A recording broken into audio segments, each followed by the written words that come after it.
Aloha, friends. I'm sure you're all very aware of what's happening on Maui. Pain that the people, the land are going through. Wasn't originally going to share this, but I've been encouraged to do so. So I just want to share with you the 8 days that I spent on Maui helping in Lahaina. Things I heard, things I saw, the work that we did, and what you can do as well. So last week, Friday, August 11th, I was supposed to go out to Molokai for an event with Sustainable Coastlines to do a cleanup on one of their beaches there, but it just didn't feel right. Seeing everything that was going on in Maui, so I changed my ticket, got out to Maui Friday evening. Didn't know anyone, didn't know any groups, just knew that the place needed help and that I wanted to help. So at the airport, I asked where I could go. People sent me to the War Memorial. I get there, and that was emotionally very, very heavy. Everyone that had been displaced from the fires, impacted by the fires, was brought there for the most part.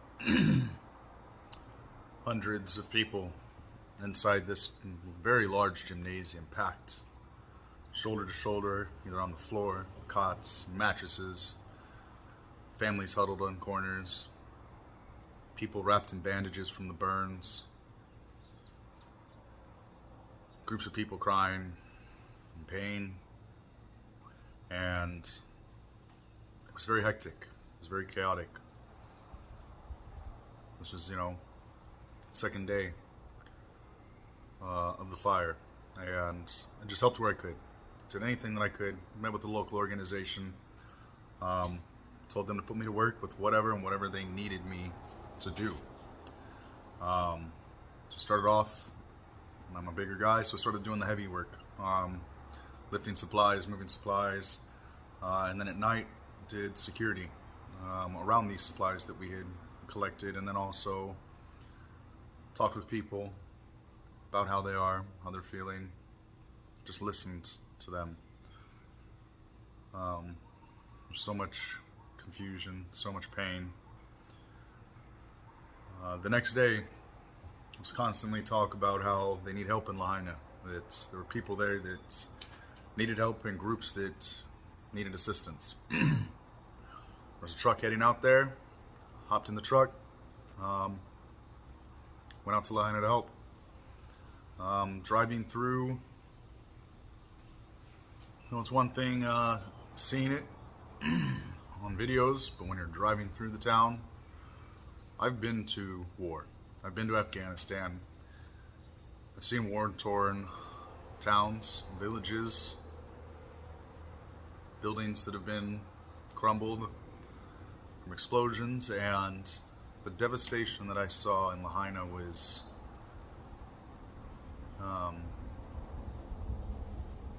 on a different level. I don't know how to explain it. This emotion that everyone is feeling and everyone is going through right now is an ineffable feeling that you can't describe. The pain of the people, the pain of the land, the sadness, the loss, where the future will take, frustration, but then also the love of the community coming together, supporting each other. It's just such a unique and heavy, and indescribable feeling. From that point forward, Saturday the 12th, up until this last Saturday, what was that, the 19th, I was in Lahaina. I slept there at night, doing security. I usually got around 4 hours of sleep. Again, because there were people that coming by, looking at items, asking what they can take. And yeah, it was weird because during the normal hours that we're working, everything is for free. We'll give you whatever you wanted. But there were still people trying to come and take outside hours. So did security at night. Again, I slept at the Lahaina Gateway. During the day, I mostly worked offloading supplies from the shipping containers that we were receiving, doing lots of heavy work. But this area where we were working when we first started was just a few tables, a few tents, and locally donated canned goods. It was canned goods, paper towels, toilet paper, essentials that people needed. And that first day was just, again, very chaotic and disorganized, because something that's so foreign, something that happened, and it screwed up everyone's baseline for what we can do. And again, there was no specific person that was really in charge of what was going on, so it was hard to create order and supplying people with what they need. Every day from that point forward, we grew, we developed the system better, we were able to bring in more supplies, we were able to provide the people with more, to where again, that first day, it was just a few tables, 2 tents, canned goods on the floor. It's where this video I'm going to show you at the very end, we created this massive system to where people didn't even have to get out of their cars, and they could be completely serviced, given everything that they needed. With this center that I was working at, it first started off with nothing but local people. Again, I didn't know anyone. I just came in. I said that I'm a body. I want to help. Just put me wherever. As the days progressed with the work, started seeing groups come in.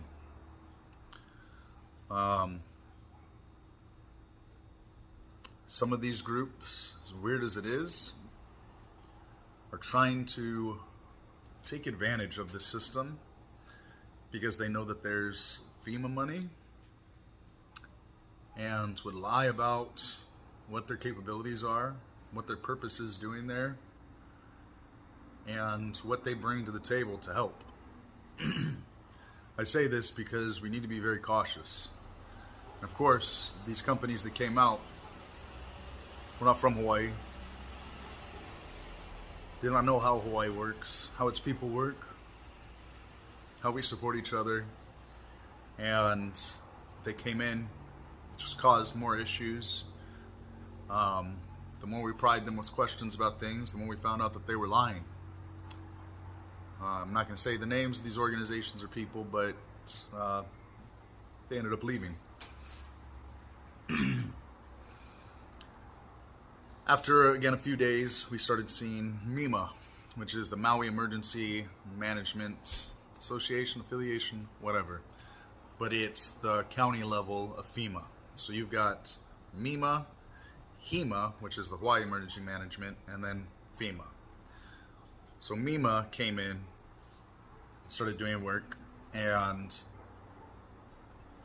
we had no support from the Red Cross, Salvation Army, FEMA, nothing else. All of the donations, all of the food, all the supplies, everything that we were getting was donated from the people.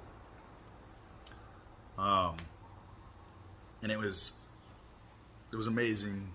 As unfortunate as this whole situation is, it's amazing seeing the community and the people coming together, seeing the strength of the people, the love of the people, the unification of the people. The pain is again, it's something that's ineffable and that everyone was experiencing. The love is also the ineffable feeling. Combine those two things, it's just such a powerful community, such a powerful people. Unless you've been in Hawaii, unless you've connected with the Hawaiian people, you can't explain it.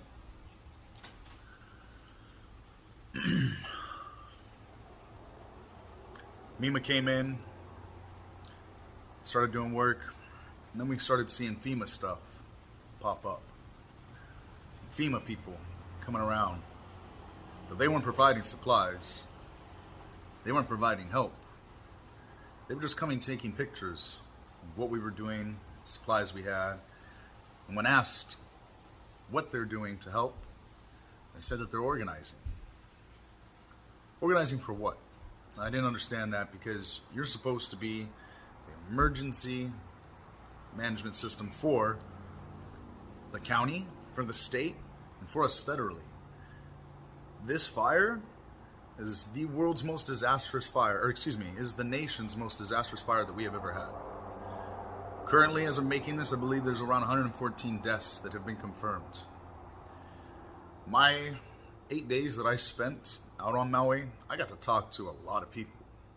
I got to talk to lots of kapuna. Uncle Archie, Auntie Momo, Mayor Bisson. I even got to talk with that one crazy dude who was running around asking Mayor Bisson the question about the kids.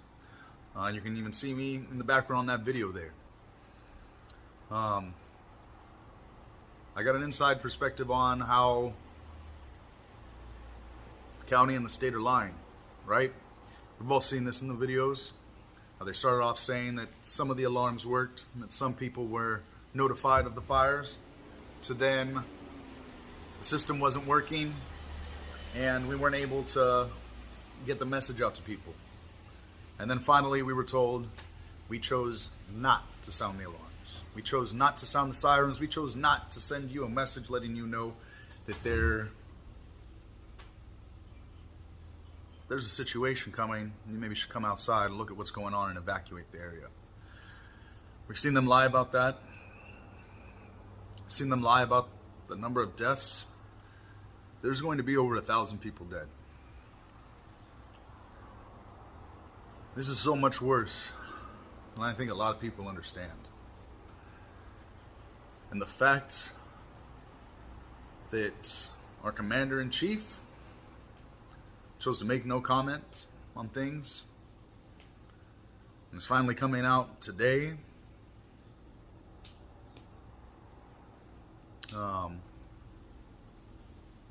which is very frustrating. The fact that FEMA hasn't come out and done anything other than try to purchase people's land. That's a whole other conversation that I don't want to go into just because there's so much conspiracy going on with this that I don't want to speak on it until I know more.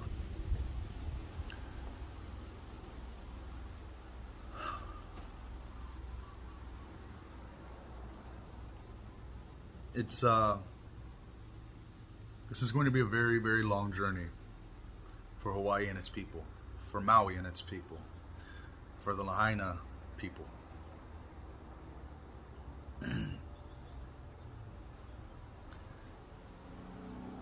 The work that I did was very impactful.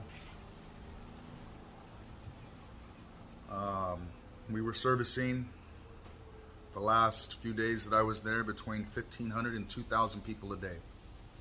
We were moving non-stop between getting shipments in, offloading those shipments, organizing those supplies, distributing them to people. We had hot meals made for people that were driving through. We have medical services available for these people.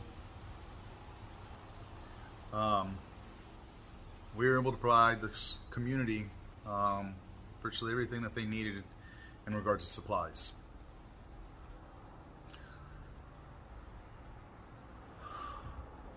Yeah, I'm going to be going back out in a few weeks. If you've watched this entire video that I put out, please message me. I'm coordinating to where hopefully at the beginning of September we can go back out. We can work at Lahaina Gateway and just help give back to the community because they're in need of so much. They need as much help as they can get.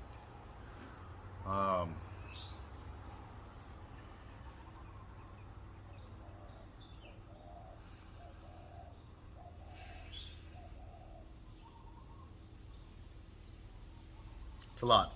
It was very heavy. I don't know how else to explain how it was out there.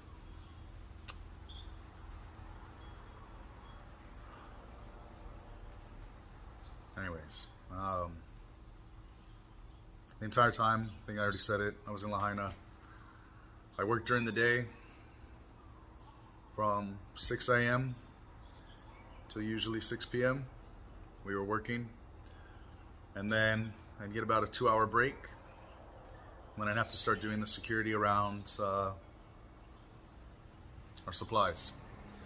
I was fortunate to have 7 other guys with me, so we were able to do rotations. I was able to get sleep, but yeah, I was working nonstop. And I didn't care. It didn't matter, because there were others that were dealing with much more pain than I was. People would ask me why I'm not staying at a hotel, or why am I doing this much, and I didn't want to stay at a hotel and take away resources from the people. I just slept in the parking lot, and I was fine with that. There's people dealing with it much worse. Anyways, I feel like I've rambled on long enough. If you would like to go back out, or if you would like at all to go to Maui and help, just send me a message. We will be coordinating. I made some amazing friends and amazing connections while there. Yeah, keep the people in your hearts. Keep the people in your minds. Keep the people in your prayers. And listen to what the people have to say. The government has lied multiple times already. And it's become blatantly apparent that there's something being hidden. There's something that is not being told to us. So, biggest thing that you can do is listen to the people. Listen to the kapuna. And support them. These next videos are just going to show what I was doing out there. And just how the setup was, and how we were able to efficiently and effectively help the people. Yeah. Thank you for listening. All right, so what's going on, friends? We're here at Lahaina Gateway. Here at this station, we are servicing between 1,500 and 2,000 people a day. We know this by the hot meals that we are serving and the counts that we are getting on individuals. People first drive in over here. If they need any medical assistance, there's a Kaiser Permanente van that they can go to. They drive through this line. All the way to the back, we've got 2 large water tanks of fresh, clear water. Fill them up with as much as they need. They keep coming along this back. They can get a hot meal from World Central Kitchen or Tyler Kuhn. They've been cooking hot meals, lunches, and dinners every day since we started out here on Friday. If you are in need of bottled water, bottled sodas, any other sports drinks, dog food, dog treats, we've got, again, just a well-lubricated machine here where people are just driving through. They're not stopping, grabbing anything. Plenty canned goods, foods. Like, we are serving a lot of people, non-stop. You need any hygiene products, feminine hygiene, diapers, baby wipes, toothbrush, toothpaste, whatever it may be. We've got everything here at our location. And just come on through. You don't need to bring an ID if your family's in need. If anyone's in need, you can come through. We've got clothing over on this area, and T-Mobile is also giving out free phones for people that need it. But this is again here at Lahaina Gateway. Yeah, it's a great area, providing all the supplies that people need, and it's just amazing seeing the community together. We've got close to 150 volunteers here helping out. Compared to the first few days, it's just grown exponentially, and it's a well lubricated working machine. And yeah, Lahaina Gateway. So over here is where we have the cars coming in. So I showed you earlier, they come down here. Again, Tyler Coons is giving them food, World Centric Kitchen. You can go past, get you water, ice, dog food, cat food, canned goods, all the supplies that you need. And again, the medical tent is over in that direction. And T-Mobile is set up, giving out phones for people in need.